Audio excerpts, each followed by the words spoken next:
सरकार की साजिश थी संघीय ढांचे को बदलने की, लोकतंत्र को कमजोर करने की, उसको हराया गया, उसको रोका गया।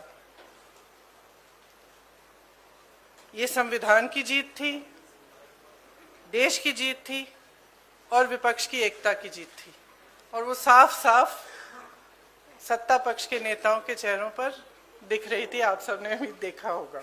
जी और प्रधानमंत्री जी का भाषण सुन रही थी। कई बार दोनों ने अलग अलग मौकों पर अपने भाषण में कहा कि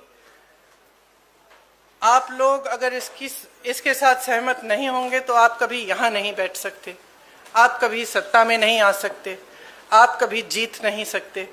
और इससे बहुत साफ हो गया कि इनकी मंशा क्या थी। मेरे ख्याल से पूरी साजिश जो रची गई षड्यंत्र की तरह, कि किसी न किसी तरह से हमें सत्ता में रहना है, अगर अभी नहीं किया जाएगा तो 2029 तक जो ये करना चाह रहे हैं परसीमन, 2011 के जनगणना के आधार पर वो नहीं खत्म हो पाएगा।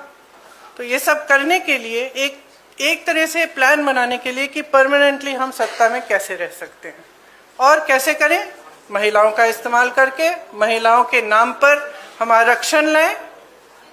अगर ये लोग सहमत होंगे, पारित हो जाएगा तो एक तरफ हम ये कर लेंगे, दूसरी तरफ से हमें सारी स्वतंत्रता मिल जाएगी कि काट-पीट भी करिए, सीटों में किसी तरह से भी आप परसीमन करा दीजिए।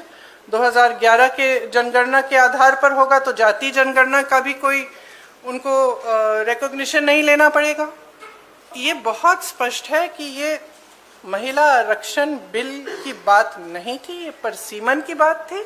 और परसीमन इनको इस आधार पर करना था जिसमें इन्हें जाति के आंकड़े नहीं देखने की जरूरत होती और अपनी मनमानी करने की पूरी स्वतंत्रता मिलती। तो ये बिल्कुल मुमकिन ही नहीं था कि विपक्ष उनका साथ दे। और मैं बहुत खुश हूं कि आप सबने, देश ने देखा कि जब विपक्ष एकजुट हो जाता है तो किस तरह से इनको हराया जाता है। ब्लैक डे है, आप ये सरकार कह रहे हैं कि ब्लैक डे है। ब्लैक डे इनके लिए इसलिए है क्योंकि पहली बार इनको धक्का लगा जो लगना चाहिए था।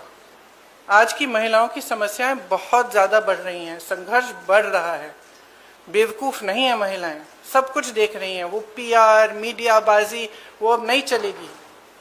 कुछ ठोस करना है तो आप 2023 में जो सर्वसहमति से जो विधेयक पास हुआ था, पारित हुआ था, सारे दलों ने उसका समर्थन किया था, उसको लाइए। उसमें अगर कुछ एकाध संशोधन करना है छोटा, ताकि वो अभी लागू हो सकता है, करिए और उसको अभी लागू करिए। महिलाओं को हक दी का दावा नहीं कर रहे हैं। सवाल हम आपको इतिहास के बारे में बता रहे हैं। कांग्रेस पार्टी ने 1928 में शुरू की ये बात, और कांग्रेस पार्टी की ही ये बात थी जिस वजह से आज आज़ादी के पहले दिन से महिलाओं को भारत में वोट डालने का मौका मिला और अधिकार मिला।